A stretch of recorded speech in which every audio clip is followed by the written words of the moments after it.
The Short Game is listener-supported on Patreon. If you'd like to support the show and join us on our Discord, head to theshortgame.net or patreon.com/theshortgame.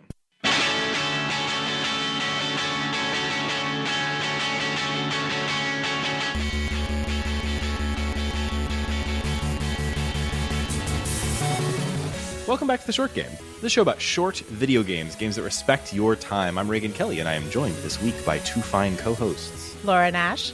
Nate Heininger. And this week we've got a weird episode. We've kind of got a grab bag kind of thing. And to explain a little bit why we're doing what we're doing this week, I should start by saying that we're kind of focusing around a retro gaming handheld called the Miyoo Mini, which we all have. I bought one a little while ago after we got the Playdate, and I was so into the size and portability of the Playdate that I decided to push the buy button on a Miyoo Mini. I think what particularly pushed me there was that there was a Game Boy emulator for the Playdate, and it was just kind of terrible. And I was like, maybe I should have an actual thing that will play Game Boy games a little more easily. So I picked it up, and I liked it so much that I gave them out as gifts to my co-hosts because I could, and it was fun. So now we all have the same thing. So because we did that, we've been playing a bunch of retro games on it, and we thought we could chat about that this week. I mean, I swear since it arrived, it has been in my hands, my husband's hands, or in the charger. And those, it has been, save for when we had to do a family trip, I think one of us has been playing it pretty continuously. It's been very popular in my household. No shame to the Playdate, but I think we're just thrilled that it is. These are games that have been hard to play for various reasons on keyboard emulators for us. And so having the chunky buttons, not having to do a Bluetooth controller to a computer, has really put us on a nostalgia kick for games we always meant to play and never did. Yeah. The Miyoo Mini does not have a crank, which definitely puts it at a disadvantage compared to the Playdate. And it's not yellow. And it's not bright yellow, but leave it in the sun a while, maybe it'll yellow a little bit. But I have absolutely been enjoying it as well. I've never been. I think we talked about this on the Playdate episode. I've never been a big retro gamer, but there's a ton of games that I grew up playing and that I loved and that I've tried to play in different capacities over the years, and it just never felt good playing it on an emulator.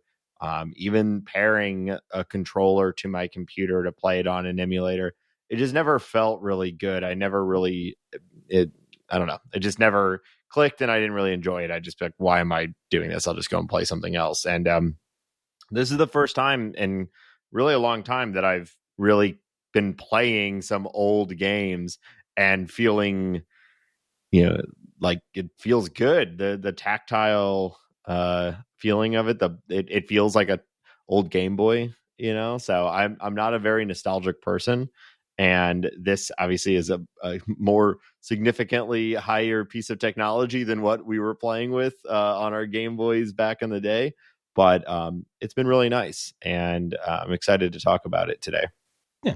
And so we're mostly going to spend this episode talking about just, a handful of games, totally non-authoritative, pretty much randomly selected, what have we been playing in terms of retro stuff lately, with an eye towards games that we think maybe would be interesting for the short game audience or what have you, games that quote unquote fit into your life or whatever.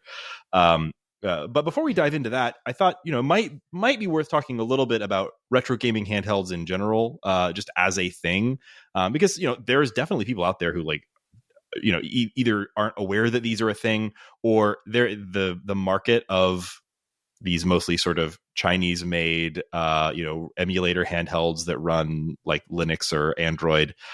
It's a kind of a weird scene, and if you're not into the tech side of it, it can be a little obtuse and difficult to figure out would this actually be fun to use, or which of these myriad of weirdly named devices from companies I've never heard of make sense to actually buy. The Miyoo Mini does seem like it fits sort of I think it's a real sweet spot, and it's been really, really popular, which is part of why I picked it up. It's wow, this thing's really, people seem to like it a lot. But there's a whole sort of ecosystem or scene of these small emulator based handhelds for playing retro games on. And there's a lot of them. There's companies like Anbernic and weird names like Pow Kitty that come out with these things at what seems like a kind of absurd pace. If you actually pay attention to this stuff, like suddenly they'll be like, everyone's talking about the Pow Kitty RGB 10 this week, and then next week everyone has moved on and is talking about the Anbernic RG 380V or something like that. And they all have these names like that don't tell you anything about the device. That don't really tell you anything about what it's good for or not good for, or how it compares to other devices in this space. So if you are interested in them, you kind of have to do a lot of research to like tell like, okay, is this going to be good? And if it is good, am I going to have to screw with it a lot to make it run the games that I want? Are the games I want to run on it going to play well? That kind of thing. So the main thing I would say is, like, if you are sort of thinking maybe you're in the market for a better handheld or pocketable way to play retro games, there are a lot of resources out there. There's some good YouTube channels. I would particularly point people to a YouTube channel called Retro Game Core, Retro Game Corps. He's a YouTuber who does mostly sort of very in-depth hands-on reviews of basically every single one of these types of devices that comes out. Extremely in-depth stuff, but he also does overview videos, usually about once a year. That's like, here's all of the handhelds that you can go on Amazon or places like AliExpress and buy today, and here's what their various strengths and weaknesses are. We're going to be talking mostly about the Miyoo Mini, mostly because it is a kind of a Goldilocks of these devices. It's very small, so it's about the size of a pack of cards. In fact, it's so close to the size of a pack of cards that if you want a nice case for it, it comes with a case. But if you want a nicer case for it, you can buy cases that are designed to hold a pack of playing cards, and they will fit it almost exactly. I ended up going on a website that sells accoutrement for stage magicians and buying a nice leather card case for it, and it's actually really, it feels great. But the Miyoo Mini is it's very small. It looks a lot like an actual Game Boy. They have different color schemes and everything, but it really resembles visually the old Game Boys that you're used to, only sort of a more modern take on it. It's got a nice I think it's like 3-inch or something screen, and it's relatively high resolution for one of these, and it's got the full set of buttons that you would expect. And in terms of performance, it will play games basically from all of the old 8-bit systems up through about the PlayStation 1. There are fancier, more expensive ones of these types of things that will play games like even GameCube or Dreamcast games, and that's not really what this device is for. But it's also at a really, really nice price point. It's about $60. If you go and look on AliExpress, which is a site that it's basically the direct to consumer sales for Alibaba. So a lot of Chinese device makers sell their stuff direct on AliExpress, and you search for Miyoo Mini, you'll find the official Miyoo Mini store is there, and there's also a bunch of third-party resellers that also sell it there, and you can see it priced generally in about the $60 range. If you want it faster and you want to buy it from a US seller, you can pay a little bit of a premium and buy it on Amazon, and you'll get it a lot faster. But you might pay up to I've seen some people on Amazon selling it for like $100, which don't do that. Just wait the extra 2 weeks or whatever. And I think it hits a really nice sweet spot because it has this really nice form factor. It's pretty easy to it's got a simple, easy way to load games on it and everything. Not too expensive, feels pretty high quality. But it also has really good software support because while the official software that comes out for the Miyoo Mini from Miyoo, the company that makes the thing, is fine. It runs a sort of version of Linux that has a nice skin on top of it to just make it give you a pretty basic game list kind of thing. There's a couple of different options for community software that you can install instead of the official software that gives you a sort of nice interface. And I particularly would recommend people check out one called Mini UI, which is a nice, very streamlined, very simple user interface for the Miyoo Mini that is designed by a guy who also worked on the Playdate. It's designed by Sean Inman, who is one of the developers who works at Panic and has released. He was the one, for example, who is the main developer of Ratcheteer, which was the most recent game that I've gotten on my Playdate. And so he's just into these small handhelds, I guess, both in his job type job and in his hobbies, and released a really nice user interface update for the Miyoo Mini as a hobby project. So it's kind of nice to have that connective tissue there, but also it's nice to have something that's done by designers with design chops rather than sort of just a hodgepodge like you tend to get with these retro gaming handhelds. So anyway, that was a very long explanation of why we're talking about the Miyoo Mini in particular. Do you guys have any impressions or thoughts about it before we dive into talking about games? Well, I did want to say before we started recording, Raygan said he has a tight 3 minutes on all the different options. And I said, listen, this is Raygan's Retro Corner. This is an entire episode of Raygan's Retro Corner. There's no way that is only going to be 3 minutes. And I'll give it to you, Raygan. It was 6 minutes. So, so only I could have gone on. I have a lot more to say about the history of the retro gaming handheld market. Oh, I know you could. I have dark historical stories to tell. I was involved in a Kickstarter back almost 10 years ago, Nate, back when I was living in St. Louis, for a pioneering retro gaming handheld called the GCW Zero, and I could tell you weird stories about that. The software that runs on the Miyoo Mini is a distant relative of the software that came out on that device that I was involved in the Kickstarter for. So like I follow the retro gaming handheld scene pretty closely, even though I kind of took a break away from it for a while. But like it's just something that's always been interesting to me. This scene of like Chinese companies putting out these kind of sketchy but also technically legit devices that run Linux, run open source emulators. But everyone wink and nod knows that these things are used for pirated ROMs, and some of them even come with pirated ROMs on there. And it's a weird scene. This all smells like Patreon content to me. So if you want to hear more about Raygan's dark, twisted retro fantasies, please check out the Patreon. Maybe we'll do a bonus episode, and you can regale us with these tales. Thank you, Nate. This is Patreon content. It's the politest way to say shut the fuck up I've ever heard. I think it's a compliment. People should have to pay to hear that stuff. Thank you, Nate. I will say when I got my hands on it, I was very excited, but a little worried because I thought it was going to be very sharp.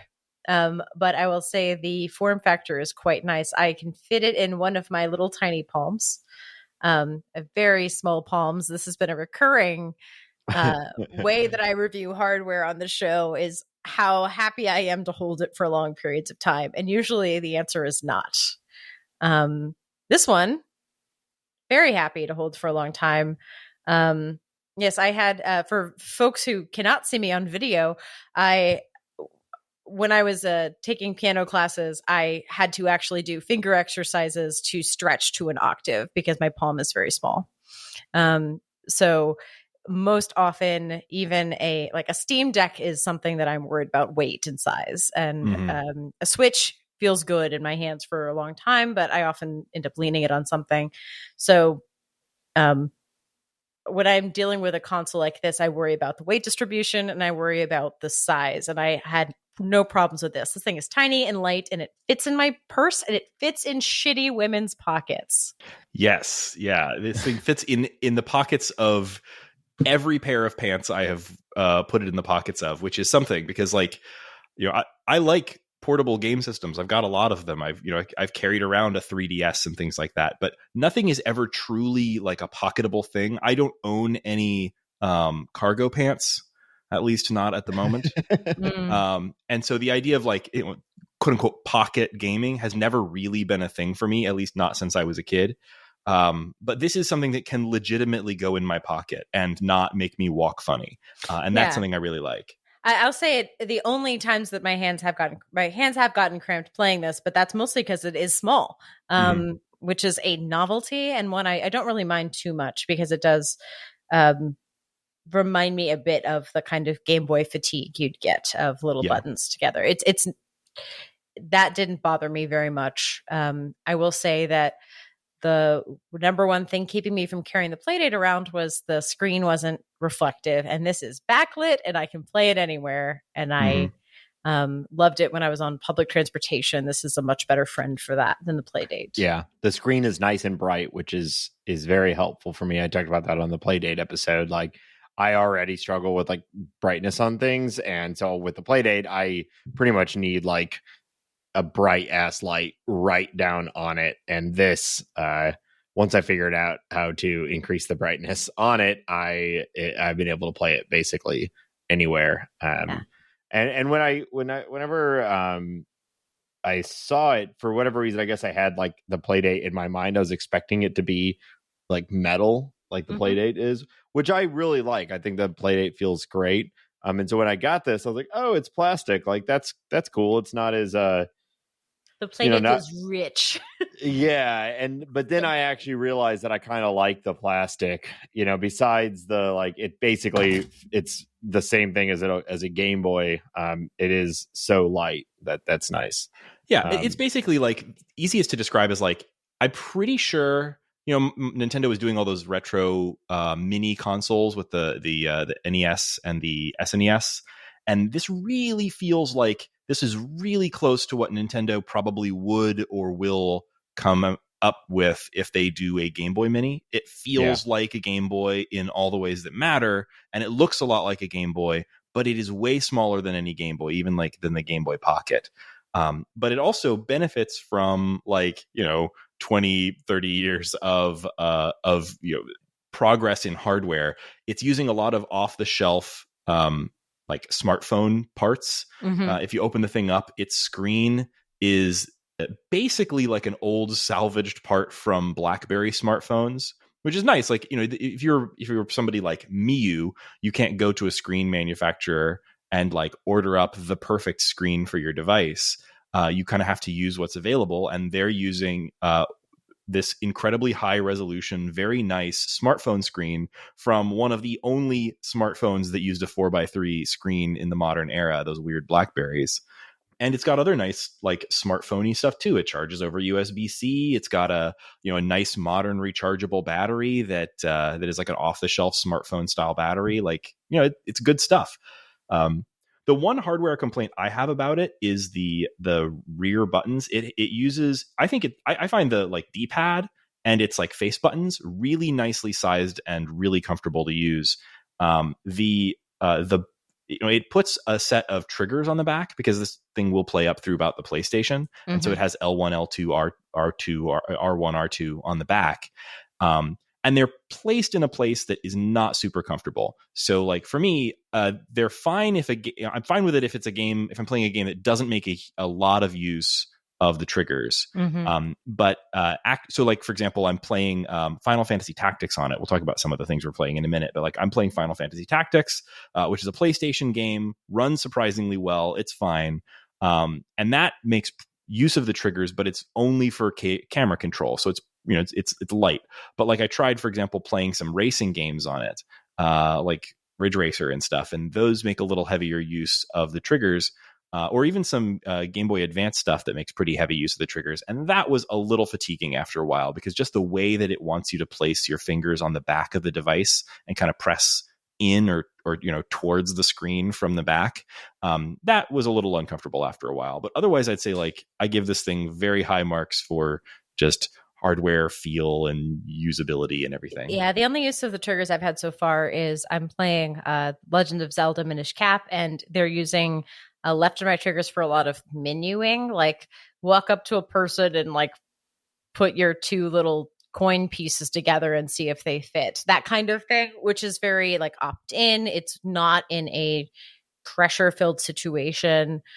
Similarly, I believe like Pokemon used it for some like extra menu type hotkeys. So they're necessary, but they are not used in combat or trigger happy situations. So I've been fine in that. would caution you to pick the game you want to play based a little bit on your control schema. You can't always know, but I wouldn't pick something that is using those as primary inputs for sure. Yeah. Or just, go into it knowing that, you may need to hold it funny. Well, listen, if you can't tell, we love these things, and we think you will too. So when you go to Alibaba.com, make sure you enter our promo code, the short game. I also worry we might be telling everyone these things are so cool, we're obsessed with them, and no one can get them. So I will say that the rest of our conversation will hold if you are interested in short retro games on any platform. Yeah. And again, this applies to any retro gaming handheld for the most part. Like I kind of keep my ear to the ground with this scene. So if you're like thinking, hey, I want to get a retro gaming handheld and I just want to bounce like, hey, is this a good one? Or should I buy it here? Or whatever kind of question off of somebody who I'm not going to claim to be the world's biggest expert, but like I keep my ear to the ground on this stuff. Hit me up on our Discord. Happy to chat about it. Raygan will drive to your house and help you set it up, and I will give you Patreon content right into your ear while you're trying to sleep. It's a fun scene if you don't mind a little bit of screwing around with things, because almost any of these does require a little bit of fiddling. None of these is quite as polished as like an off the shelf Nintendo product or whatever. But they're fun. Raygan did a ton of the customization on our behalf, but I'll say even I got a bit of fiddling because I wanted to make sure that things were displaying at aspect ratio size, taking advantage of the full screen rather than the original resolution. So if you're someone who's comfortable with a little bit of fiddling, just like getting a digital camera for the first time, or like, I think there's a little bit of fussiness intrinsic in these platforms. Yeah. So just be prepared for it. You don't have to quite get on the pulling out an electronics kit for it. You can, but you don't have to. But you will probably need to go into some menus and look at advanced options if you want to really be picky about what the machine is going to do. Yeah. And depending on your machine, you may even end up wanting to do some research on different custom firmwares or install, alternate versions of emulators or something like that to get the best experience. And that is sort of like opt-in on most of these. In almost all cases, these things will come out of the box ready to run the basics just fine. But if you want to spend some time tweaking, then there's like a whole community of people out there who are like tweaking these things and trying to make them better, which I think is part of the fun. So shall we talk about some games? Maybe just go round robin and talk about what we've been playing on these things? Yeah, let's do it. I guess I can kick it off because I bought this thing first, and the game that I sort of fell in love with on it that I was playing, and I believe I've mentioned this a little bit on the podcast already, but part of why I bought this was Game Boy games in particular, because I have other devices, actually quite a few, including actual Game Boys that can play Game Boy games. But I wanted something that would run ROMs, that would be hassle-free, that would let me do save states, and that would have a nice, bright, backlit screen. I didn't have anything with that combination. So what I was most excited about this for was just straight-up Game Boy stuff. Like I mentioned with the Playdate, like I played some Game Boy games in the really, frankly, terrible Game Boy emulators on the Playdate, and was like, I just need a better Game Boy device. And so picking this up, the first thing that I gravitated towards was Kirby games. All of the Kirby games on Game Boy are incredible, and there are quite a few. There's Kirby's Pinball, there's Kirby Block Ball, and then there's both of the Kirby's Dream Land games. All of the Kirby, and I'm probably missing one or two. All of the Kirby games on the Game Boy are phenomenal. But the one that I ended up gravitating towards the most was one that I'd never played before, and that's Kirby's Block Ball. Kirby's Block Ball is basically a spin on Breakout. So if you've played games like Breakout or Brick Out or any of the other things where you're basically like bouncing a ball with a paddle, but it's not Pong in the two-player sense, it's more like just break all of the things. It's that, but with the Kirby twist. So Kirby is the ball, of course. And depending on the screen, you might have one paddle just at the bottom of the screen, or you might have two paddles at the top and the bottom of the screen, or you might have four paddles at all four sides of the screen. Dear God. I know. And you're controlling all of them with the D-pad. So like left and right will control like left and right on the top and bottom paddles, and up and down controls the side paddles. And then there's twists, of course, because it's Kirby. So like you're not just bouncing the balls. You can hit a button to kind of like give Kirby some extra oomph, and he gets big and floats differently and does a little extra damage to some of the different types of bricks. There's power-ups that you can collect, and they can do things like let Kirby suddenly turn into a lead weight that falls through the blocks more quickly, or like flame sort of fireball powers, lots of different ones. But at its core, it basically just is a really fun version of a brick breaking thing with occasional like boss battle type things. But it's, you know, it's basically like exactly what you expect. It's like a really nice version of Breakout on the Game Boy with a Kirby theme. And I had so much fun with it. It was one of those things that like it was running on my Miyoo Mini. One of the nice things about the Miyoo Mini, at least with there's different software options for these types of devices. The Mini UI software is really nice in that like if you're running a game and you power off the device, it saves your state and immediately resumes your state exactly where you left off when you power it back on. Not a given with all of these types of devices. Sometimes they're a little more complex than that. Mm-hmm. But like this was straight up just running on my Miyoo Mini for about a week, and I played this game start to finish. And it's the first time probably since I was, I don't know, pretty young. First time since my actual Game Boy owning days that I've straight up beaten an original Game Boy game. Got the title, the end screen and everything. And that was really exciting. And it's a pretty short game. Like the Kirby games were all pretty short. But this one in particular, I think there were like 9 or 10 zones, and each of those is maybe like 6 or 8 screens. So it's not a lot. It's pretty manageable. And I had a lot of fun with it. So that would be my first recommendation. I am thrilled by this recommendation. I've never heard of this game, but I am very thrilled for it. I confess the first thing I did pick it up is I went and played Pokemon Pinball. Not a bad choice. I love all pinball games on the Game Boy. I will maybe talk about a couple others at this, at some point during this, but like the Kirby Pinball is another absolute banger. And Hal also had a pinball game called Pinball Revenge of the Gator for the Game Boy, which might be my favorite. That's a great name. Of all time. I've also heard good things about Devil's Crush, which I believe is it's incredible. I think there's going to just be a wealth of boards. That's kind of my pick up and play. I have 5 minutes go to, but I also these are a bit of a stretch for short game. I've mostly been playing Zeldas. All the Zeldas are sub 20 hours.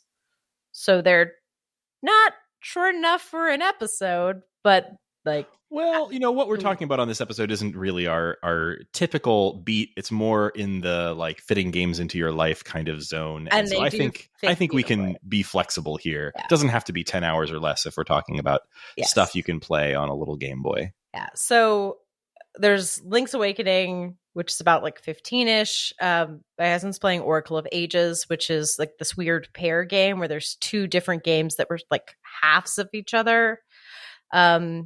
But I chose Minish Cap, which is, well, I'm going to call him Link, but it's not Link in this one. This is one of the ones where it's like in a parallel universe where you're just a child with all the, it's not really Hyrule, one of those.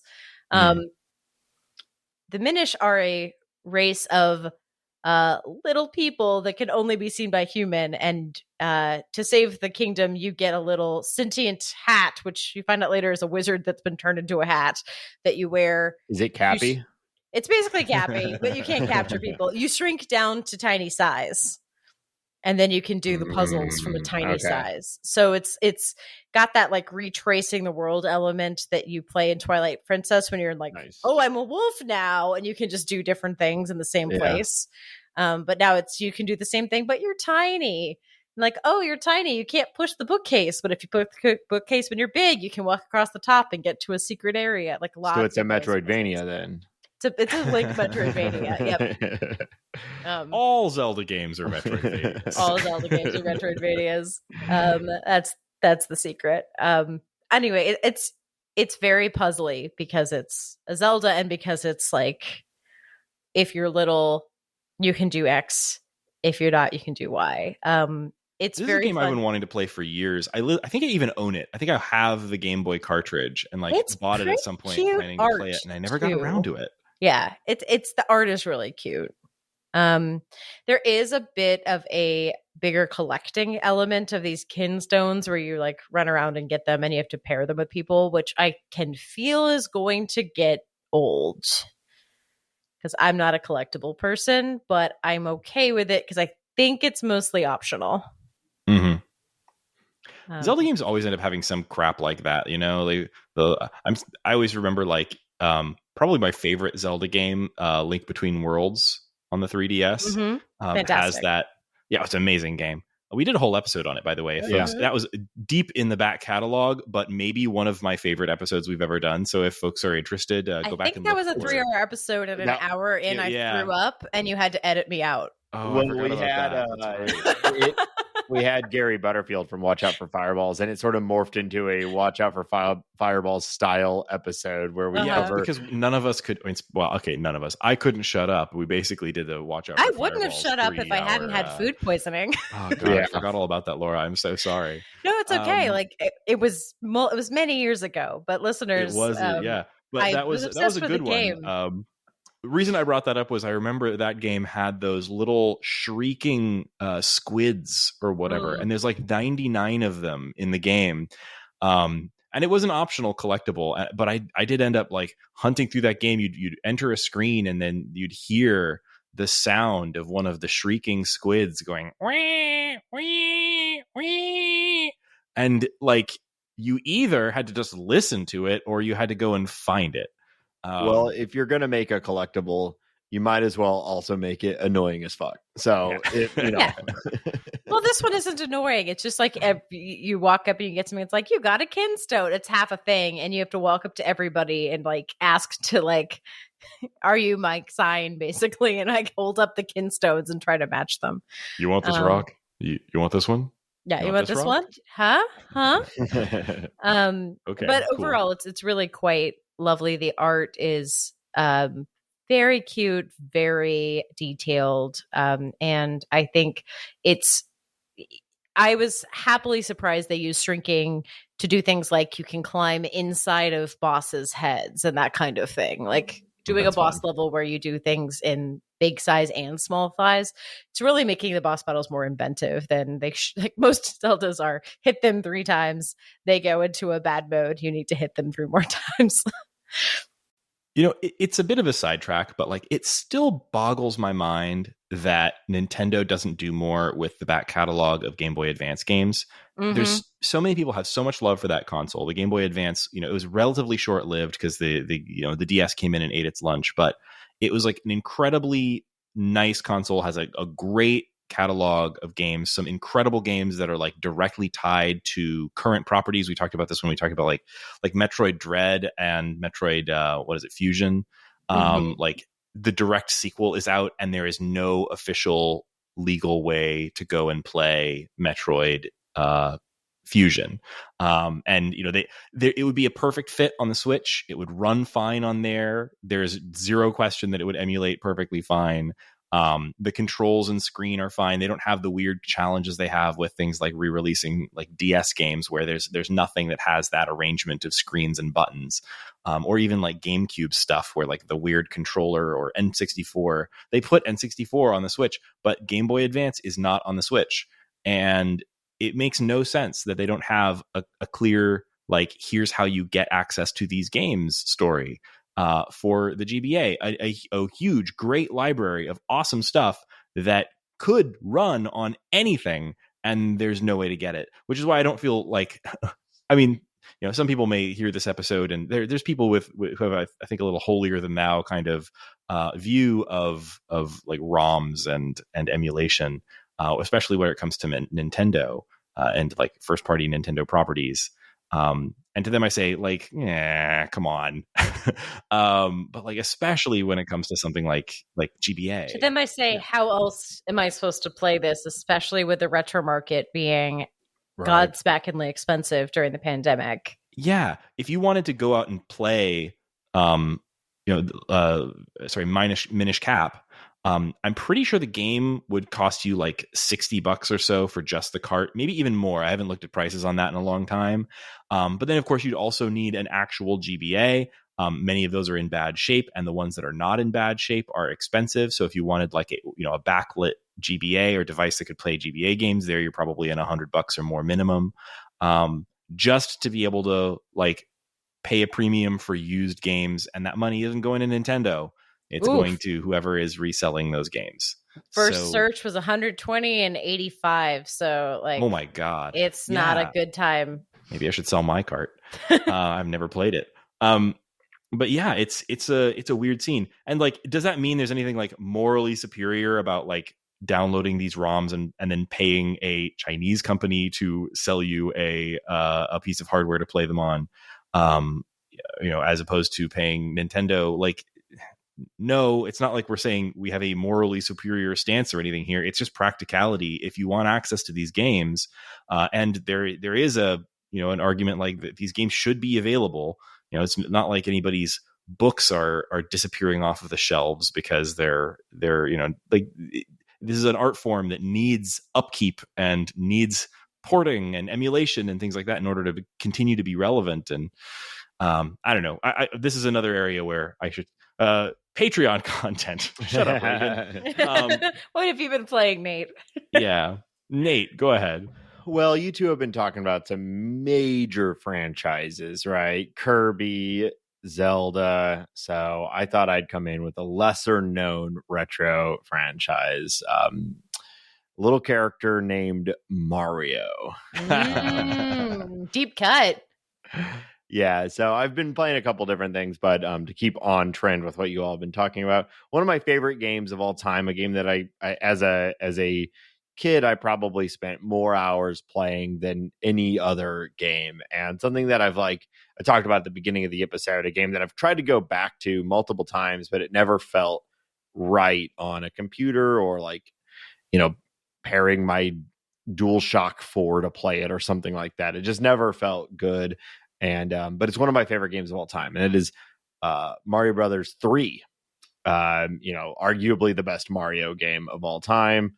Some people would argue differently, but definitely in the top couple. And I have a goal of beating every single level. No whistles, nothing. I want to beat every single level on Mario 3, which I don't think I ever did as a kid. I liked using the whistles to at least get past some of the worlds. So I have been playing that. Only recently started this sort of quest, but the ease of being able to save it, save state, put it away, play something else, and go back to it has been really, really nice. So to me, that's one of the nice things about this console and the whole thing we're doing here is being able to go back and play a game like that one that I loved, but have not been able to really re-engage with because I didn't have anything that felt good to play it on. So it's been fun. Similarly, we talked about it on the last episode, but I've been playing some Tetris, which is nice. Yeah. Raygan threw out a bunch of great recommendations for like more advanced Tetris games last episode. But honestly, I have just been playing OG Tetris. I thought I would get back into it with that.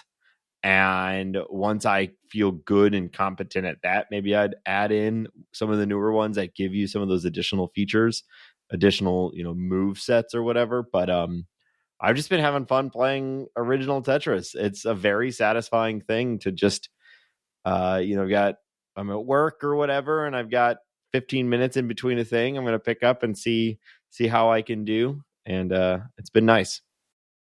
Yeah, just calling back, like I did talk about the Rosie retrospection ROM hack for Tetris on a previous episode, but in case you missed that one, because it was what's making us happy buried at the end of the episode.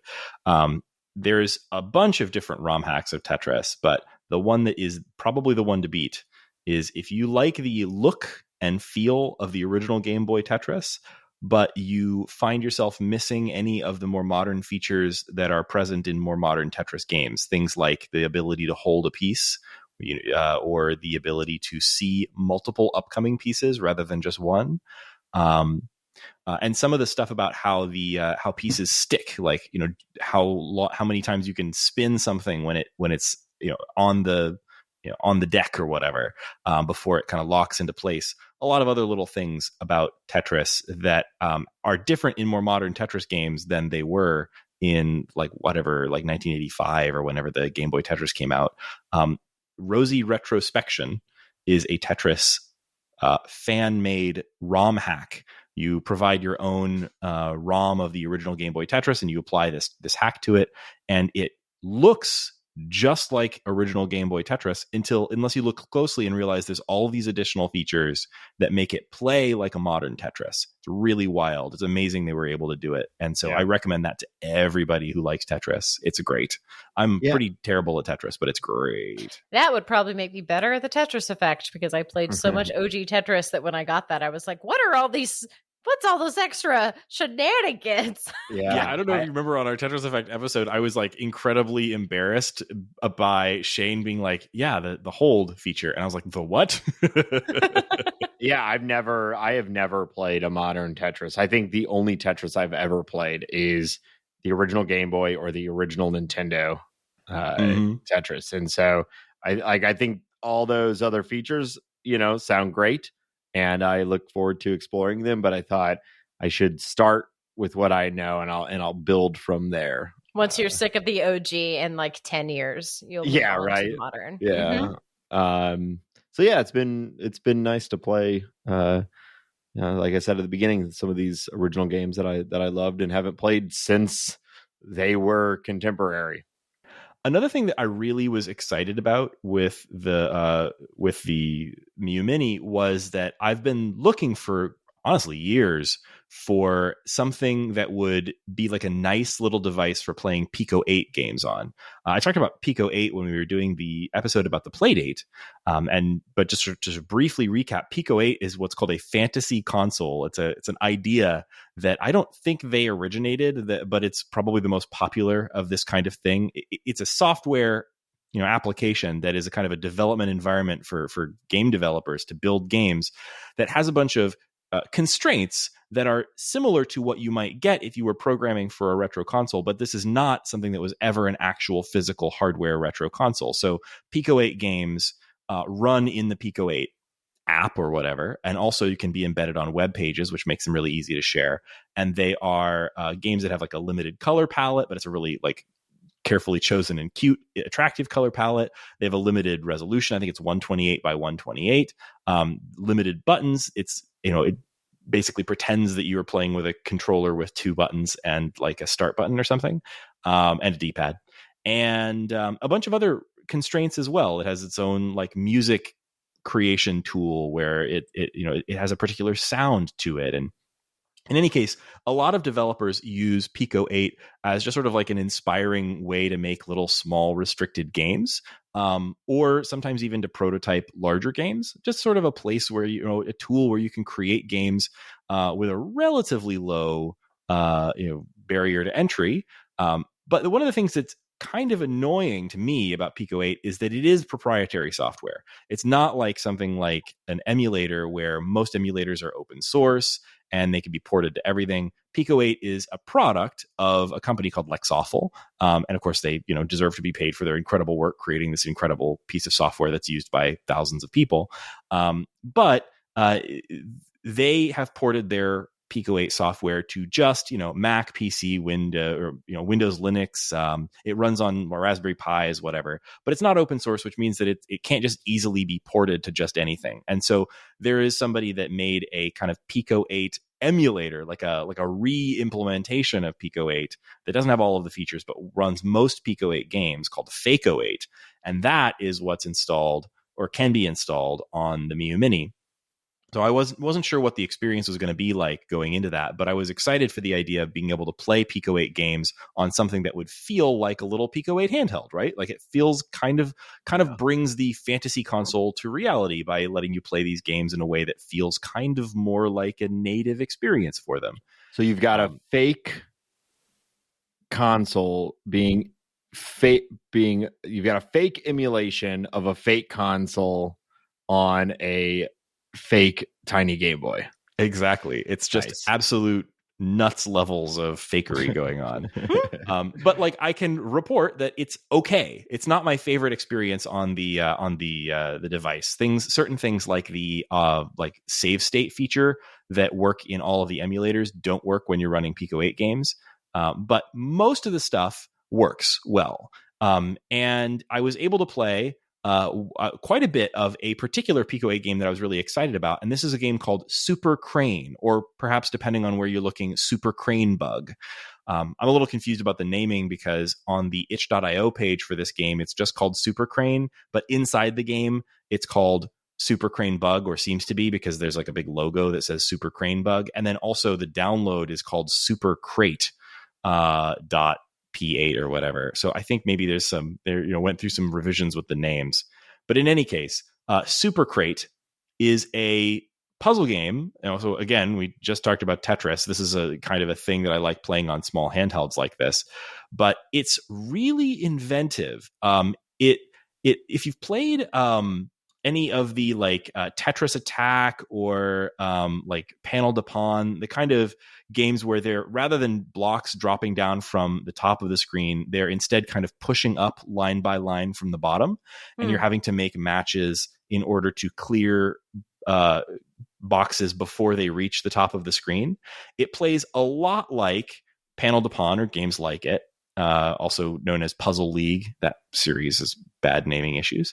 But what's really cool about this is that there are these special gems, and when you match them, it changes the rules of the game. So each time you match one of these special gems, it changes between 6 different tools that are available for moving the blocks around. It starts with one called Swap that lets you move blocks horizontally, and it works almost exactly the same way you would expect from something like Panel de Pon or Tetris Attack, the games that have this kind of arrangement that you expect. But once you make a match, then it switches to the crane, which works entirely differently. You can only grab one box at a time, and it only works like a crane. You can lift things up vertically and put them down, but you can't move them around within the stack. You have to kind of lift something up and out of the stack before you can move it left or right to put it down. Then if you match again, it gives you the drill, where you can rotate a set of 4 of the boxes, and that works anywhere on the grid. So you can kind of go in, but it does a kind of a rotating scramble of boxes that doesn't move things around upwards or downwards or whatever. It just sort of rotates them. Then there's the shovel, which does a weird thing where you click on or you select a block, and rather than choosing where it goes, it just sort of like digs it up and it goes flying and lands someplace random at the top of the stack. And like clears that space and everything cascades down. And then after that, there's the wagon. You can hold a button to move a 2x2 space horizontally. And then finally, there's a hose where it swaps the positions of things as you move around, and you can't turn it off. So rather than grabbing a box and moving it around, as you move, things are automatically moving. It's as if you were moving things around and you can't let go. So each of these is its own totally like weird little movement mechanic that would be its own whole puzzle game, but it kind of feels like a puzzle game where like the game that you're playing changes each time you make one of these matches. It's a really wild little puzzle game, and I found myself really addicted to it. I was really, really enjoying it. And it's also the first time I've actually spent money on a Pico 8 game. If you want to just play this game on its own, you can go to its page on itch.io and you can play it in a browser. But if you want to download the game to play it in the Pico 8 application on your computer, if you're using that, or if you want to load it as a file onto something like the Miyoo Mini, you need to download the game file. And to do that, you need to purchase it on itch.io at a $5 minimum, which I was happy to do because I was excited to play this game and I really, really like it. It's a great one of these puzzle games, and it's got this really bizarre twist that just makes it really unique. But yeah, it felt cool to go and buy an indie game and load it onto the Miyoo Mini and start playing it there. I've done the same for a few indie, what would you call them? NES and other console homebrews, which I don't know if I'll get into in this episode because it kind of is its own whole topic. But like, this is a great device for, we talked about GB Studio for a while, for example. Like, this is a great device for if you want to go on itch.io and find things like Pico 8 games or GB Studio games or NES homebrew. There's a whole world of those out there that are great games that you can download and buy. Some of them are free, but a lot of them are paid. And, if you want to support the developers, you can download them and run them on a device like the Miyoo Mini, which feels like a great, I don't know. I kind of like that. I like the feeling of like paying for and supporting a developer and getting something then that I can run on my weird little handheld. So I would definitely recommend Super Crane, aka Super Crane Bug, to people who like this style of puzzle game. And if you don't have a little dingus to play it on, you can play it in a browser. It's just as good there. Well, speaking of Pico 8 games, I played through the Celeste game that it was originally made on Pico 8. If I understand it correctly, it's been a while since I've really looked into it, but this is where they prototyped Celeste. And, it's one of my favorite games of all time. And they actually, in the main Celeste game, you can find like a little computer and you can play through Celeste Pico 8 within full on Celeste, which I've done before. And it was actually the first thing I played through on this, on the Mini. Like Raygan pointed out, like you can't do any saving or anything. So I basically had to just play through all of the Pico 8 Celeste. Yeah. By the way, this is a bit of a side note, but Nate, I figured out how to save. There's a bug in the implementation of how they've put fake 08 onto, and I'm not sure if this is the case for if you're running the quote unquote Onion OS, which is like one of the other big firmwares, but at least on Mini UI, it only saves if you exit to the like Pico 8 menu before you close it.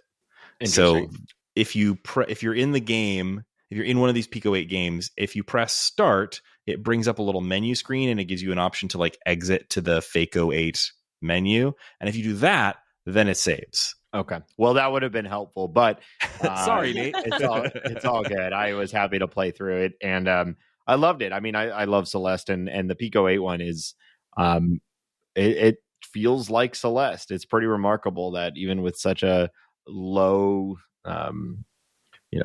with the tools that are provided via Pico 8, that they could make a platformer that felt as fresh and as good as the main Celeste game. It's obviously much shorter, perfect for this show.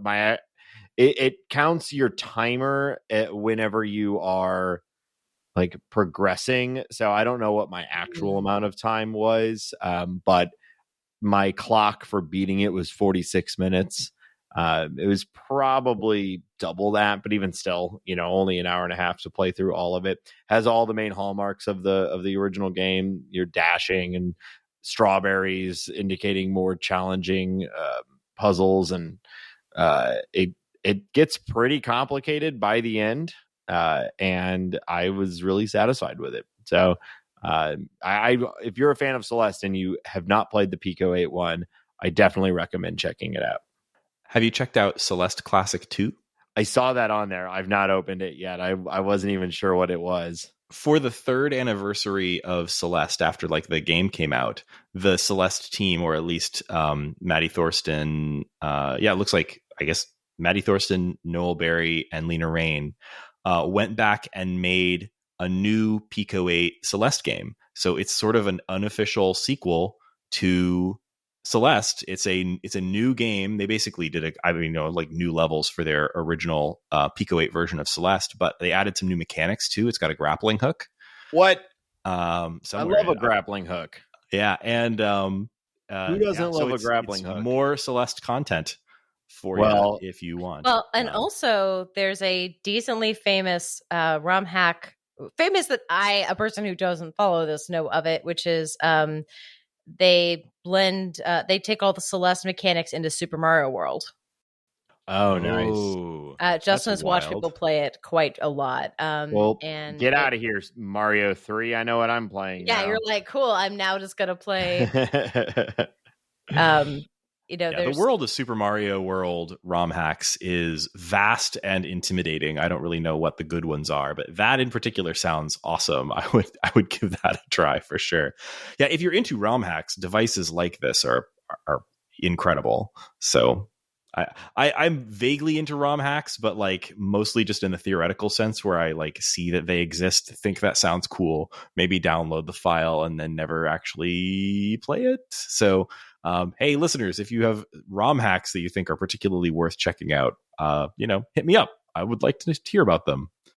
Anybody have any last, like, we're getting close to our hour, which is I think where we wanted to call things. I have other things I could call out as stuff I've been playing on here, but if anybody has anything in particular, I can rapid fire through a couple of things that I've been playing and think are good on devices like this. Anybody else have anything? I love to hear it. I've just got a list of games I want to try, but I haven't played them. These are just ones that I've kind of always meant to, but I'd love to hear what you've actually played first, see if any of those are on my list. Sure. Well, the biggest thing I've been playing on the Miyoo Mini has been Final Fantasy Tactics. I have been a person who I've wanted to play Final Fantasy Tactics, and I've even tried to play Final Fantasy Tactics many times over the years. I owned the original PlayStation disc, which I tried to play on my PS2 back in the day, and I didn't get it at the time. I didn't understand the game well enough to make progress. I got to like Dorder Trade City. People who know Final Fantasy Tactics will be shuddering at the mention of the name Dorder Trade City, and my run ended there. And I had many other failed attempts at Final Fantasy Tactics, but this time I sat down and watched some preparatory YouTube videos. I would recommend one from a YouTuber called Resonant Arc. They also have a podcast that's pretty good. So I've been I watched their video called Final Fantasy Tactics 10 Tips to Get Started, and that helped a whole lot. And then I've been kind of flipping back and forth between playing levels of that and listening to their podcast, where they basically do a textual analysis of the script, which I think is a pretty good. It's really an interesting one to kind of have that level of comparing the different translations and stuff. So highly recommend that. I'm really enjoying Final Fantasy Tactics on here. I'm also playing a lot of little stuff, Game Boy stuff. I found myself really enjoying a pretty basic Game Boy puzzle game called Amazing Tater. Oh. It is such a good name. Amazing Tater. Amazing, but I think also they're trying to emphasize the maze aspect there. And Tater, I guess, because I think the main character, which basically looks like a circle with eyes, is supposed to be a potato. I'm not even sure. But it's basically like mazes plus Sokoban block pushing. It's the kind of thing that there were a lot of on Game Boy, but it's a pretty good one. I'm also playing a little bit of Adventures of Lolo. Just sort of going through the HAL games catalog there. If you're looking for something to play on Game Boy Advance, I'm a big fan. There's so many games on Game Boy Advance. I think we've even done. Did we do a Game Boy Advance episode once? I feel like we did. Where we just talked about. I don't think so. Yeah, Patreon If content. we didn't, we definitely intended to. Yeah, I'm playing Ninja 5.0, which is one of the Game Boy Advance games that I can't afford to buy because it was very rare and expensive. But it's sort of like it's like a ninja cop game, if you couldn't guess from the title, and it's it's really great. It's like an action oriented thing where you do a lot of platforming with a grappling hook and throwing shurikens and that kind of thing. Really and fun cab. Game. Played Laura mentioned Devil's Crush at the top. This thing is really good for TurboGrafx 16 games, and Devil's Crush is my favorite pinball game of all time. And also R-Type. I've been playing a little bit of that. There's a lot of great TurboGrafx 16 games, but when I boot up a TurboGrafx 16 emulator, generally I'm going to play Devil's Crush and R-Type. And I guess I'll just give one final pitch for everyone to try City Connection. I've had that rant here on the podcast before, but I'm a massive, massive fan of City Connection, which is on the NES. Also an arcade game. I don't believe there's a way to run that on the Mini, but the NES or Famicom version runs perfectly well. So great game. I've always loved City Connection. I won't bore people with it again here. But yeah, it's a great device. And if folks have particular retro games that they think fit the short game ethos, I'm always excited to hear about them. Let me know. Anybody else have anything? We're basically time, but I do want to give one of the things I'm really excited to play that I've never played is a PS1 game, and that is Wrath of the Rappa. Oh no! I'm going to play that weird dog rapping game, guys, and it's going to be... I had that back whenever it was contemporary. I loved that game. We're going to see how it holds up in the year of our Lord 2022. I would be very surprised if it does. Laura, you may also want to check out its sequel that, from what I hear, those in the know believe is superior, and that's Jammer Lammy. Lammy is in a rock band rather than being a rapper. Basically the same game concept, but I hear it's even wilder. Oh, is it a dog? Lammy? No, yeah. she's a lamb. Oh, well, there you go. Yeah. Guess I should have guessed that. I should have guessed that. A little embarrassed I didn't. I've played a little bit of both of those games, and I'm absolutely trash at both of them. I can't make it very far. Those are like more exacting than most rhythm games. So you really have to be on your toes with Parappa and Jammer Lammy. I mean, if anyone wants to give recommendations, the other things on my to-do list is I'd like to play a Pokemon outside of my experience with Red. I'd like to play one of the other ones, and I'd like to play one of the Mario and Luigi RPGs. Oh yeah, no, I'm playing a little bit of Pokemon Crystal. I've been playing. I picked that up. Pick which one to play.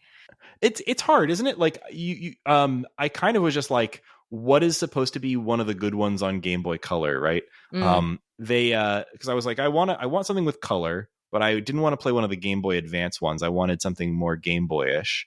So Crystal seemed like the one to go with. I might be wrong because I'm not like a Game Boy expert or whatever, and I'm sure different people have different opinions about which versions are best.